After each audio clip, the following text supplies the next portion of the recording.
నాగేశ్వరరావు. ఇప్పుడు స్వర్గీయ నందమూరి తారక రామారావు గారి కుమారుడు నందమూరి మోహన్ కృష్ణ మేక అనురాధాదేవి గారు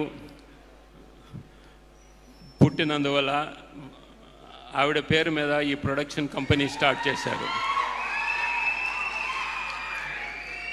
సో అక్కడి నుంచి ఆయన అంచెలంచెలుగా పెరుగుతూ ఎన్నో వైవిధ్యమైన పాత్రలు వేస్తూ వయసుకు మించిన పాత్రలు కానివ్వండి, ఎన్నో పాత్రలు వేశారు ఆయన. ఒక భీష్ముడి క్యారెక్టరు, లేదంటే ఒక కుష్యవాణిక రాజు పేదలో పాత్ర వేసి, ప్రతినాయకుడి పాత్ర కూడా వేసి ఆయన జనాన్ని మెప్పించారు. ఈ పాత్రలన్నీ ఆయన మీద ఎంతో ప్రభావం చూపించాయి.